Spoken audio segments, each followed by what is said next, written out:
Hello and welcome everyone. Today I can finally show you my top 5 Minion League starters for Affliction. The Minion meta has just received the largest reshuffle since Lake of Kalandra, with especially Golem builds being heavily buffed at the low end.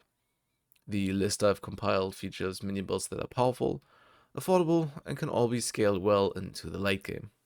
And the first build I would like to introduce is Chains of Command, Necromancer. The unique armor allows you to animate the Animate Guardian's weapon when the Animate Guardian on Animate Guardian's weapon kills and has a limit of 14 total animated weapons. It also disables all non-animated minions, including utility minions like Spectres or Golems. Due to the passive nature of the summoning process, it feels similar to a permanent minion build, despite the Animate Guardian's weapon's short base duration of 20 seconds. One of the main drawbacks of the build is that you need Chains of Command to get started, which forces you into playing the campaign with something like SRS or Absolution. Since the item wasn't too expensive at the beginning of the last league, I expect that you will be able to afford it and Rebuke of the Val for your AG once you reach yellow tier maps. You also don't have to link the sockets because the socketed support gems work irrespectively of the links, which more than makes up the upfront cost of the build. The other drawback is the reliance on kills to summon the Animate Guardian's weapons. You can use a writhing jar to get started in maps, but against bosses you would have to use too many flasks, and you would run into issues when facing tough opponents that can kill your weapons quicker than your flasks recharge. Luckily, Affliction League introduces a fix for this issue in the form of Penance Mark from the Warlock Ascendancy.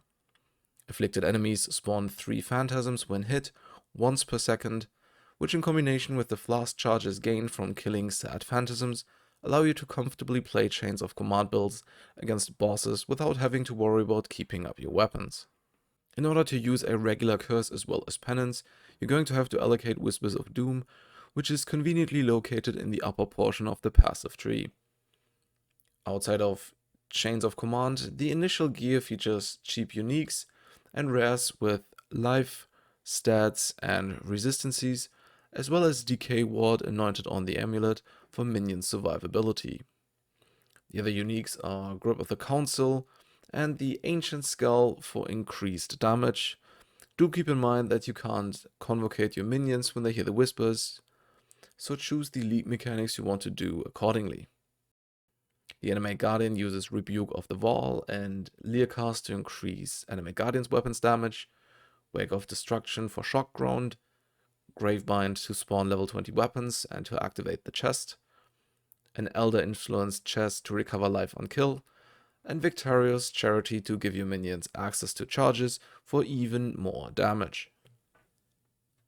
This build will later on exceed at map-like content, including AFK Blight, and is the only minion build that is capable of doing AFK Blight ravaged maps without a multi-mirror level of investment.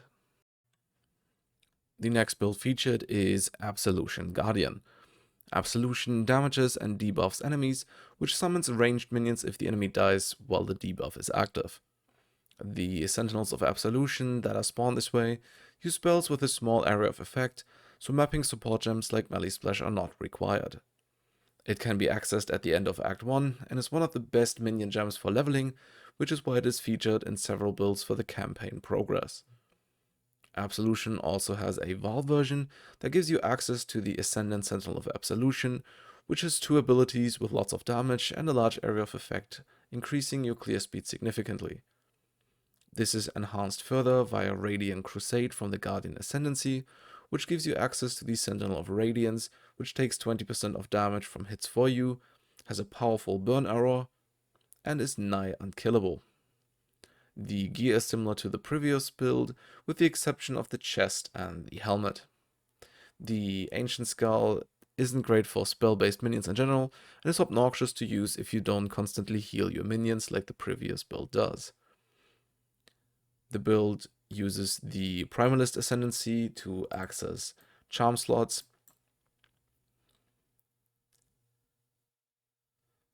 which is the norm for the following builds as well, unless stated otherwise. For the Spectres, you want to use Carnage and Host Chieftain for charges, and an Arena Master for the buff. The AG uses Relentless Fury for Culling Strike, Leercast for increased damage, the Blood Dance and Ice Tomb for increased defenses, Hunter Influenced Gloves for nerf, and a Crusader Influenced Shield to recover energy shield on block, which becomes relevant once you start using Fleshcrafter.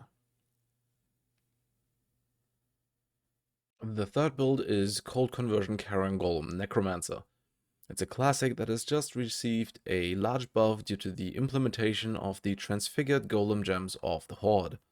They grant +3 maximum number of golems at 20% quality, which in combination with the Anima Stone, Golem Commander and 2 Clay Shapers allows the build to summon a total of 8 golems. This is of course based on the assumption that there will be a transfigured Carrion Golem of the Horde's skill gem, so if that turns out to be false then this build should be ignored. Like the first build, it's a bit on the expensive side early on, and you have to level the character with Absolution or SRS, because golems are not playable from the get-go. However, once you've set up the build, it's a blast. The minions are permanent, have great single target and good clear speed, and can inflict chills and freezes. The gear is somewhat similar to the last two builds, but uses specific items like Clay Shapers, and later on Primordial Jewels to scale golem damage. Since you have to use 2 Clay Shapers to boost damage, your defenses are somewhat lesser compared to the other builds, which is why you have to spec into Dark Arts to make up for it. For the Spectres, you want to use Chieftains for charges and a Primal Crush Claw for the debuff. The AG uses items that are similar to the last builds, the main differences being Hunter Influenced Gloves for Intimidate, Zendathis' Cassock, and Broken Faith to create Profane Ground on block, which further scales damage against affected enemies. This build can also be played with Stone Golems instead of Carrion Golems by replacing the Primordial Eminences with Primordial Harmonies, which offers further build variety. The next build is a personal favorite of mine ever since I played it in Blast from the Past. Physical Dominating Blow Guardian works similar to Absolution Guardian, but the minions are melee and much more numerous. The skill can be accessed in Act 3 and allows you to smoothly progress through the campaign. The Val version of the gem can ascend up to 3 of your Sentinels of Dominance, and these Ascendant Sentinels are extraordinarily powerful, especially when factoring in the interaction between the Ascendant Sentinels of Dominance and Behead support. Behead support gives slightly larger attack range, 50% more damage against enemies on low life, and killing blows against rare enemies grant one of their modifiers for 20 seconds. Since this modifier can be refreshed by hitting rare or unique enemies, and you can refresh the duration of your Ascendant Sentinels by using Val Domination again, the Ascendant Sentinels can potentially keep powerful modifiers like Soul Eater throughout the entire map, significantly increasing your clear speed in the process. Since you constantly hit enemies yourself, you can also make use of Holy Relic, which grants you and your minions additional life regen. This also allows you to use the Scourge, which is a cheap unique that increases minion attack speed and damage, while also being compatible with Dominating Blow, whereas minion ones are not. In order to summon the Sentinels of Dominance faster against bosses, you should use the Penance Mark in combination with Tribal Fury. This shouldn't take you more than 2 seconds though, so I don't recommend getting Whispers of Doom for this build. Instead, start the boss fight with Penance and switch to Vulnerability once you've reached maximum Sentinels for optimal efficiency. For the Spectres, you want to use the Chieftains for charges and the Demon Harpy for the debuff. The AG uses the same gear as the last build.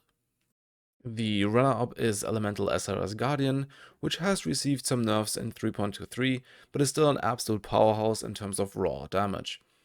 This skill can be used from Act 1 onwards, and as such is a part of many Minion League style builds. It summons melee minions with high damage and a short duration, which is why you need to use Unleash support to maximize the number of summoned spirits. This makes the build incredibly active, especially compared to the Chains of Command and the Golem build, so make sure this is a playstyle you actually enjoy before choosing this build as your league starter. Since it can't switch out of Eldritch Battery due to the high mana costs, the build has to use the Surrender instead of Aegis Aurora in the low budget gear, which is worse defensively. The gear is otherwise comparable to the Absolution build, including the AG. However, for the Spectres you need a different approach because the minions don't live long enough to stack up charges. Instead of the Chieftains, we're using the Arena Master for the buff, a Pale Seraphim for the debuff, and a Baron Knight Cleric for the aura, which works well with melee minions. And now for my top choice of my personal league starter, Chaos Ranged Animate Weapon. I've waited for this build to be playable ever since I've made my first Animate Weapon build all the way back in Lake of Kalandra, and now it's finally time. I've recorded the mapping showcase using the Threshold Jewel Spirit Guards and animated ranged weapons from the ground, which is extremely clunky and has historically made the build unable to do bosses.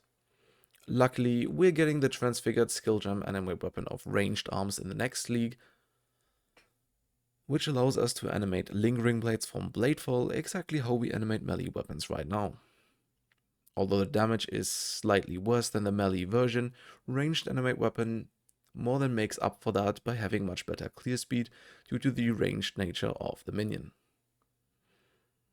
It has decent single target damage and is semi-permanent due to the duration of 85 seconds with Enduring Bond and Mistress of Sacrifice.